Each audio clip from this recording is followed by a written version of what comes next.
Around 1550 BC, and prior to Moses coming out of Egypt and commanding the seas, a story was written and preserved in the Westcar Papyrus of a magical priest named Cha-Cha-Emank, who lived in the time of Pharaoh Sneferu in the 3rd millennia BC, and also possessed some magical means of influencing the water. One day the pharaoh found himself in low spirits and asked the nobles of his household if they might find some means to gladden his heart. But after a while they failed, and the pharaoh requested that Cha-Cha-Emank, priest and scribe, be brought in to find a solution. When the priest heard the problem, he advised the pharaoh to travel to the lake beside the palace and sail the waters. He begged for the pharaoh to let him organize the journey, and the pharaoh agreed. And so the priest fitted the boat with 20 luxurious paddles inlaid with gold, and had 20 beautiful virgins come onto the boat and redress in a netting which might please the eye and heighten the energies of the pharaoh. Now the pharaoh rode at the helm with 20 virgins paddling him onward, singing royal songs, and slowly he began to smile, and soon forgot about the troubles occluding his heart earlier in the day. Suddenly one of the paddlers became entangled in her own hair, and an amulet made of new turquoise fell out of her hair and into the lake. The woman ceased rowing, and since she was the leader of the virgins, all the women ceased to row. When the pharaoh heard why, he assured the woman he would get her amulet back and commanded the priest to come before him. Once the priest heard the story, he uttered words of power, and the lake water on one side was pushed aside until the lake bottom was revealed with the woman's amulet. Once the item was fetched up, the priest uttered more words and caused the waters to return to their usual level. But parting waters is hardly the extent of or the strangest account of Egyptian magic. Apuleius, the Numidian Platonist and Latin prose writer, wrote in his book The Metamorphosis of a certain Egyptian prophet named Zacchus temporarily bringing a dead man back to life so the man could identify the means by which he died. After Zacchus touched the mouth and the breasts of the dead man 3 times with a certain plant, the corpse was filled with breath, the eyes opened, and he told the people gathered how his new wife had actually been the one to poison him. Now this kind of tale isn't exclusive to the writings of later Greeks or Romans. In the same Westcar Papyrus, we find a story about a skilled son of Pharaoh Khufu, Hirutatif, who was skilled in the ancient books and magical lore. One day Hirutatif replies to his father, saying, "Up to the present thou hast only heard reports concerning the things which the men of the old time knew, and man knows not whether they are true or not. But now I will cause thy majesty to see a sage in thine own time." This sage was Teta, who had lived to be 110 years old, and was deeply familiar with the sanctuary of the god Thoth. When the pharaoh learned of this and the sage's powers, he had his son travel to Teta's abode to fetch him. Once Teta had come into the palace, the pharaoh asked for a demonstration of his powers, for Teta was said to be able to take a severed head of a human or an animal and cause it to be returned to the body. First, a goose was beheaded, and at the utterance of certain magical words, the body parts began to twitch until the head and body were reconnected. Secondly, Teta performed the same on an oxen.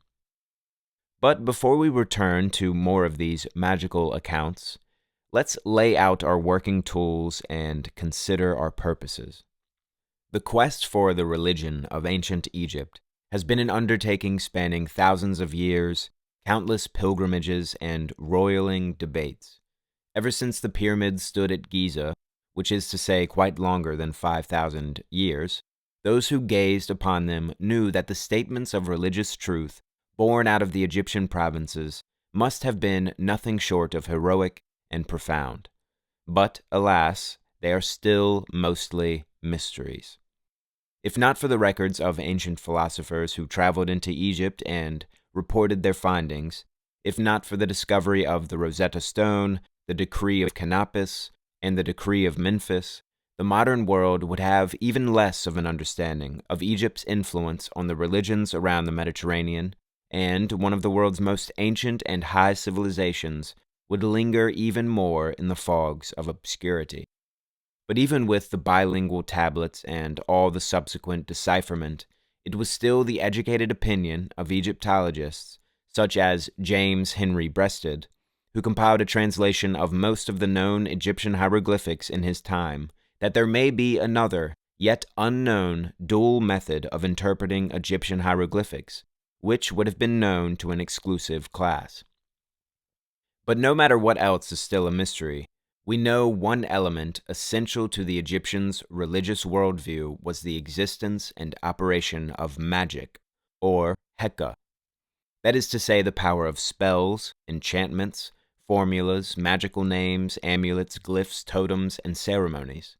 Ancient Egypt, for all we know, did not separate between science, magic, and religion, but found these to be already unified, parts of a divine whole, testimonies of a spiritual reality far estranged from the collective modern worldview. From the pre-dynastic period, which is to say the early 6th millennium BC, ancient Egypt had already gained a reputation as one of the most religious and superstitious of places. And when we already look at the early maritime and land trade routes, where resources such as incense, electrum, obsidian, and malachite were traded with the Sumerians, Canaanites, Syrians, Indians, and more, we might have a clue as to how that reputation spread to neighboring civilizations, and furthermore a hint at how certain religious motifs were syncretized. What we have to bear in mind is the sheer volume of underworld and air spirits, gods and animal spirits the Egyptians populated the seen and unseen world with. Some were friendly and others were quite unfriendly, and existing alongside this parallel dimension were powers capable of being drawn upon or protected from, so long as one wore the proper amulets and knew the proper words. The primary operation of Egyptian magic depended on one's ability to sympathize or gain control over such spirits, which was a necessity that also resided in the Mesopotamian region at this time.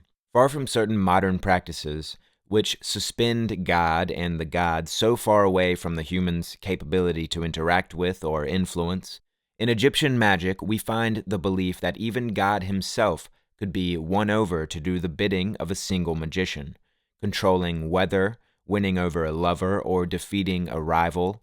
All was possible to the Egyptian mage. This kind of magic often depended on the ability of a human to receive the transference of another entity's power to him or herself. This is where we come to the term and art of theurgy, defined as the art or technique of compelling or persuading a god or beneficent or supernatural power to do or refrain from doing something. Theurgy in this sense is the high magic of the ancients, the most supreme incarnation of Heka, requiring the most unwavering confidence and almost a kind of arrogance in the mage's unwavering certainty.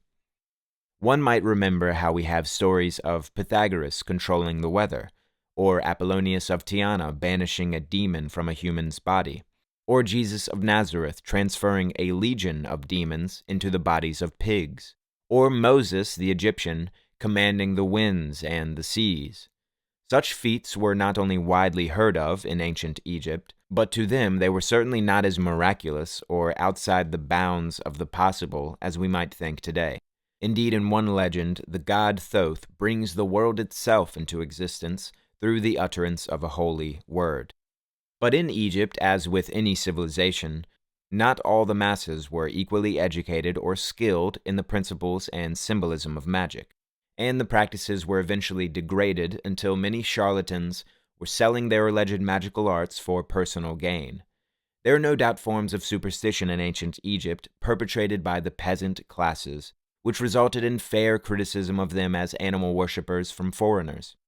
Animals represented all sorts of divine communications for many ancient peoples, and as we see with the animal heads and limbs of various Egyptian deities, animals portrayed characteristics which were esoterically and naturally interweaved into the functions of their gods.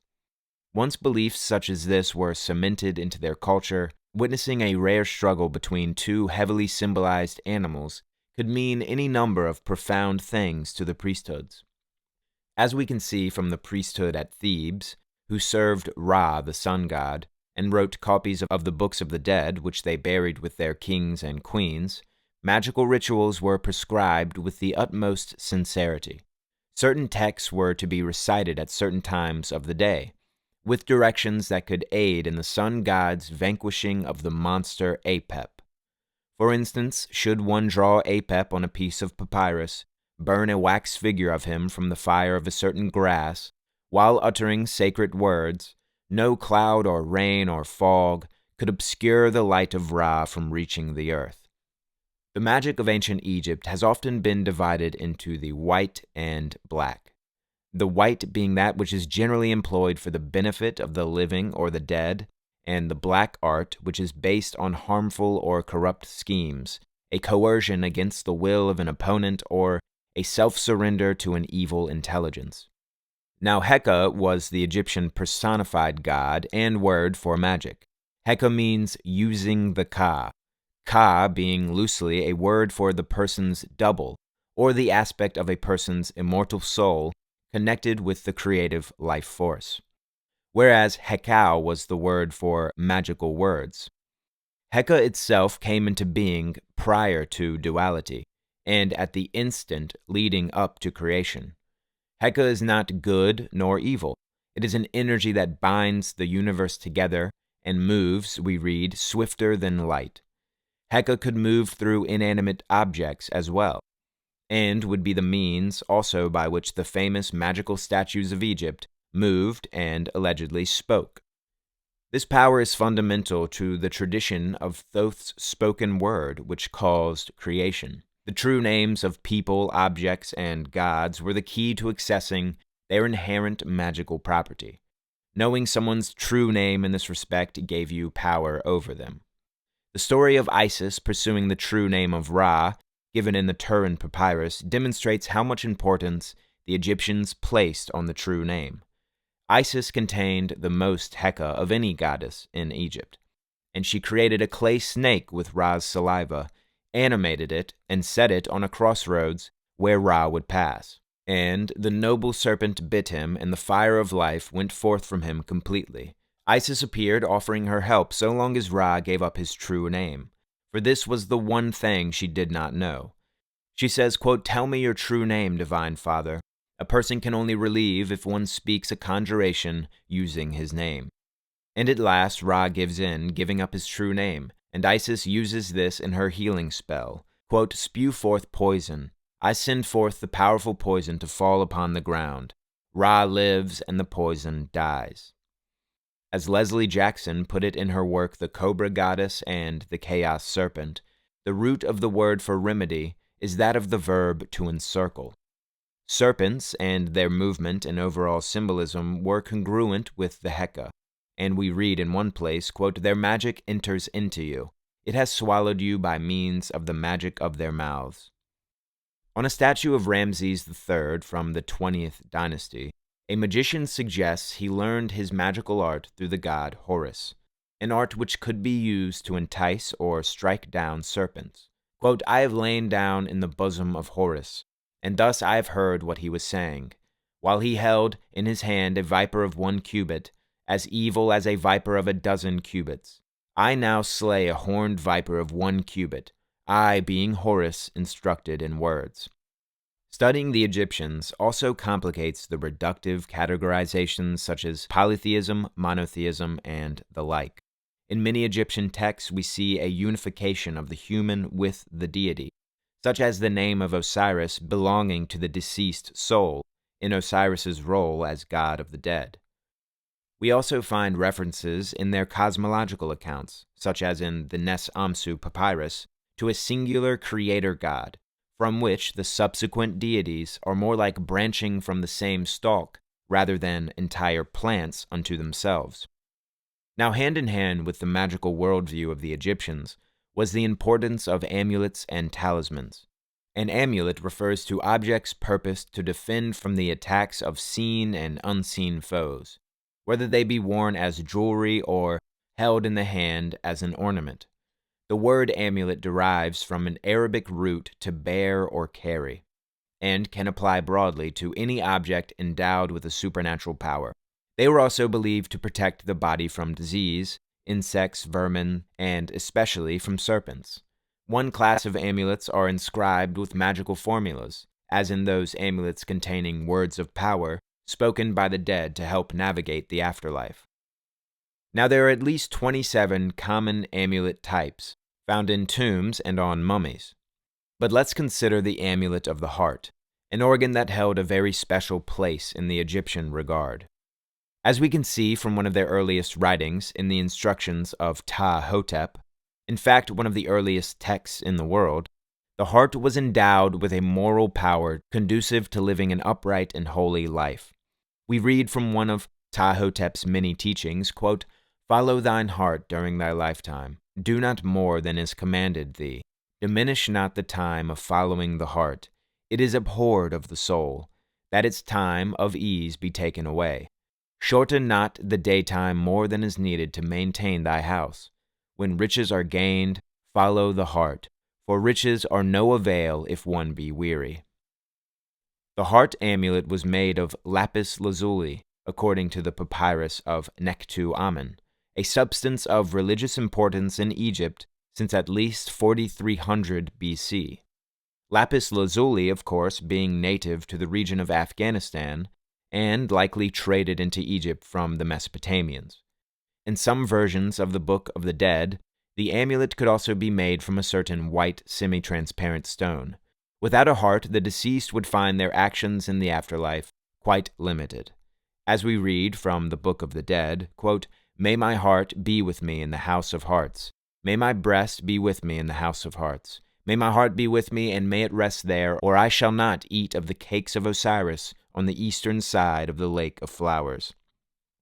And in the 27th chapter of the Book of the Dead, we find the importance of guarding one's heart from the Eater of Hearts, a terrifying monster who troubles us in those times of hatred, despair, self-loathing, and undue judgment towards a loved one. From this reading, we can also glimpse some insights into the power of words and the unification of the soul to the god Osiris for the deceased. Quote, "Hail, ye who carry away hearts.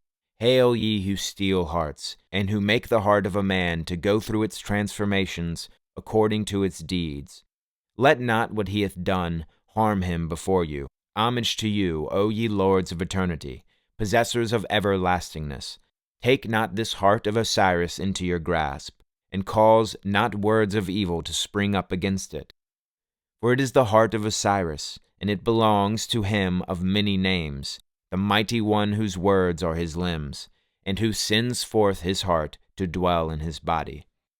The heart of Osiris is triumphant, and it is made new before the gods. He has gained power over it, and he has not been judged according to what he's done. He has gotten power over his own members. His heart obeys him. He is the Lord thereof. It is in his body, and it shall never fall away therefrom. I, Osiris, victorious in peace, and triumphant in the beautiful Amenta, and on the mountain of eternity, bid thee to be obedient unto me in the underworld." From the reign of Ramses III, around 1200 BC, we learn about a political conspiracy of a black magician who turned away from the good sense of the heart.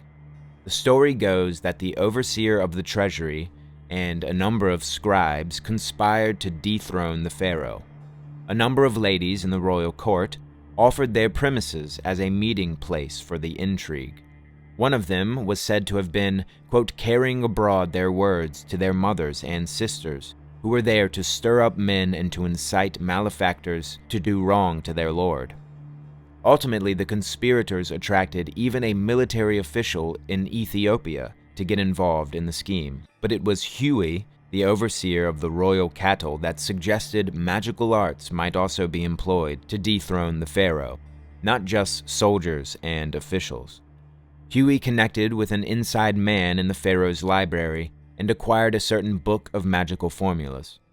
This book granted him the powers of spell casting, and similar to certain chapters in the Book of the Dead, Huey set to work making wax figures and amulets charmed with spells and words of love for certain ladies in the court and more nefarious intentions for the pharaoh. Huey successfully had these items smuggled into the palace through a fellow conspirator and unwitting agents.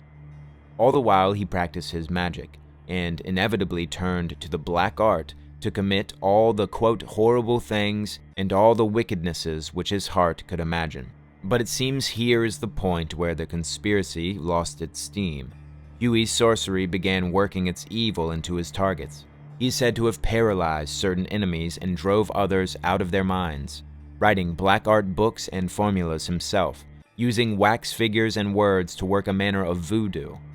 At last the conspirators were discovered, and a series of sweeping arrests were made.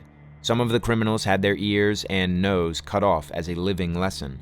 Others were to obey the pharaoh's orders, which said, quote, "Those who are guilty shall die by their own hands, and tell me nothing whatever about it." Huey the Black Sorcerer was one of these men, compelled to take his own life. This fascinating tale shows us the level of magical texts already in possession in the royal library at the time, and the use of wax figures in such spells as Huey corrupted stretched back thousands of years earlier. Such legends having existed in ancient times, we find their counterparts coming up in pseudo-historical romances, such as the Alexandrian Romance, which relays the story of a certain Nectanebus, the last native pharaoh of Egypt who ruled around 318 BC. The legend goes that the pharaoh's skill as a magician and wise man were unparalleled at the time. His astrology, precognition, and fortune-telling were second to none. It is said, when Egypt was invaded by enemies, land or sea, Nectanebus would retire to a private chamber, and with wax figures of his enemies and figures of his own armies, he would take up an ebony rod and a prophet's cloak, and uttering words of power, the wax figures would flutter and fight, and the very real ships of his enemies would sink to the bottom of the sea. This power, however, would not suffice, as the story went, to prevent his land of Egypt from ultimately falling to a league of nations who would come to follow one Alexander the Great into conquest. When Nectanebus foresaw this, the unbelievable story goes that he disguised himself and sailed off to Macedonia, where he influenced the very birth of Alexander, causing him to be seen as a son of the god Ammon, by influencing the dreams of Alexander's mother and father prior to the child's birth. Of course, in legitimate history, when Alexander and his armies came into Egypt, they were regarded as liberators, and an oracle of Ammon at Siwa Oasis pronounced him master of the universe and a descendant of Ammon. It will be interesting to note that the use of wax figures beginning in Egypt and spreading into the Greco-Roman period continued alongside the traditions of magic all the way through the Middle Ages, where from England and Italy we get many other stories of wax figures being used in spells and black magic rituals. Now the role of the Hekau, or words of power, and the power in a being's true name, cannot be understated. One term for magic in Egypt was the art of the mouth. Certain words of power were always to be learned and recited by the deceased in the underworld. The god most adept in securing and teaching such words was none other than Thoth, who is given numerous epithets including Scribe of the Gods, Lord of Writing, Master of Papyrus, Mighty in Magic, and Lord of Divine Words. We read from the Book of the Dead, quote, "May Thoth, who is filled and furnished with words of power, come and loose the bandages, even the bandages of Set which fetter my mouth. Now as concerning the words of power and all the words which may be spoken against me, may the gods resist them, and may each and every one of the company of the gods withstand them. Behold, I gather together the words of power from wherever it is, and from any person with whom it is, swifter than greyhounds and quicker than light." This association of Thoth with magic lasted for thousands of years, well into the Greco-Roman period, where the Thoth-Hermes amalgamation was complete in the figure of Hermes Trismegistus. There was also a Book of Thoth proper, even though we see the god credited with plenty more than a single book. In one Ptolemaic text, perhaps composed as early as the 1st century BC, we read, "Thoth wrote the book with his own hand, and in it was all the magic in the world. If you read the first page, you will enchant the sky, the earth, the abyss, the mountain, and the sea. You will understand the language of birds in the air. You will see the sun shining in the sky with the full moon and the stars, and you will behold the great shapes of the gods. Far earlier than this composition, it was believed that without the powerful words of Thoth, a god who knows all there is to know under the heavens and beneath the earth, Osiris could not defend himself against the monsters in the underworld or Apep, that ancient serpent. In the 39th chapter of the Book of the Dead, we learn more about how this serpent of many names is vanquished, and this situation played out through various copies of the Books of the Dead. In one place, the deceased is made to say to this enemy, quote, "Ra maketh thee to turn back, O thou that art hateful to him. He looketh upon thee, get thee back. He pierceth thy head, he cutteth through thy face, he divides the head at the two sides of the ways, and it is crushed in his land. Thy bones are smashed in pieces, thy members are hacked off from thee, and the god Aker hath condemned thee. O Apep, thou enemy of Ra, get thee back, fiend, before the darts of his beams. Ra has overthrown thy words, the gods have turned thy face backwards, the lynx has torn open thy breast, the scorpion has cast fetters upon thee, and Mot has sent forth thy destruction." And later the deceased is made to complete these utterances with this line repeated 4 times to the 4 cardinal points in the gods that rule them. Ra triumphs over Apep. Taste thou death, Apep. Now Apep, or Apophis, may have been a destructive serpent demon, but the Egyptians never pigeonholed their serpent symbolism to an exclusively evil spirit. The magician priests themselves carried serpent wands. In tombs from the Middle Kingdom, it would not be out of place to find magical papyri with statuettes of gods holding serpents.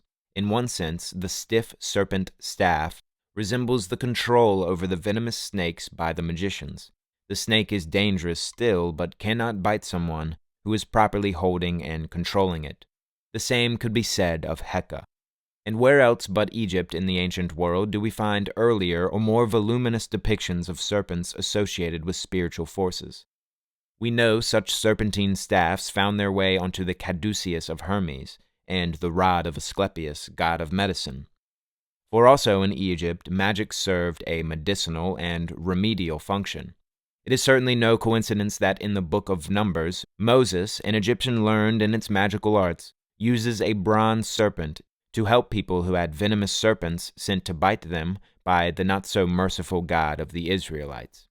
In fact, around 1200 BC, as is recorded on the Binshresht stele, the healing magic of the Egyptian god Khonsu was so well known that after Ramses III visited the chiefs of the different countries throughout Mesopotamia and took to bride the eldest daughter of the prince of a land called Bektin, thought to have been in western Syria, the prince later beseeched the pharaoh to aid in exorcising a demon from one of his younger daughters. "I have come unto thee, O my sovereign lord, on behalf of the lady Bintentresht, the younger sister of the royal spouse Ra-Neferu. For, behold, an evil disease has laid hold upon her body. I beseech thy majesty to send a physician to see her." The pharaoh quickly ordered the books of the double house of life to be brought in with its sages. One such wise man was selected and set out to Bektin to work this magic, but found that the demon possessing the woman was beyond his powers to expel. The prince of Bektin thereafter requested a god instead be sent back to help her, and so, back in Egypt at a temple of the god Khonsu, a statue of the god was infused with magical power and sent with a team of chariots and horses back to Bektin, where after 17 months of travel, they finally arrived. Afterwards, either the god himself or a counterpart of the god was brought before the possessed woman and expelled the demon by the work of a ceremony. In summary, we have reviewed a number of tales recorded by the Egyptians about a variety of their magical arts. We intend to return to more of these stories and look into a few exact spells contained in the text. Spells which the Egyptian was, as far as we can tell, instructed to keep close to the tongue and not give out freely to the common man. We have discussed the power and importance they behold the spoken word with, and the severity of punishments employed by their pharaohs to bring justice onto black magicians. In short, while the Egyptians' once high magical arts may be seen to have degraded over time, falling into the hands of charlatans or corrupted by the influx of foreign rulers and peoples, such a recurring fate for the ancient Egyptian traditions made it all the more important for later people to struggle for that once flowering spiritual culture which seemed to leave behind so much wisdom and at the same time so many luring mysteries. To close, we quote from the fifth moral instruction of the sage Ptahhotep, from one of the oldest philosophical works known to the world. If thou be a leader, as one directing the conduct of the multitude, endeavor always to be gracious, that thine own conduct be without defect. Great is truth, appointing a straight path. Never has it been overthrown since the reign of Osiris. One that oversteps the laws shall be punished. Never has evil doing brought its venture safe to port. Thank you all for liking and subscribing to American Esoteric. Thank you to the new and existing patrons. All your support goes into the quality of the work we present here. If you would like to join, consider hitting the Patreon link in the description below. Love and peace to you all.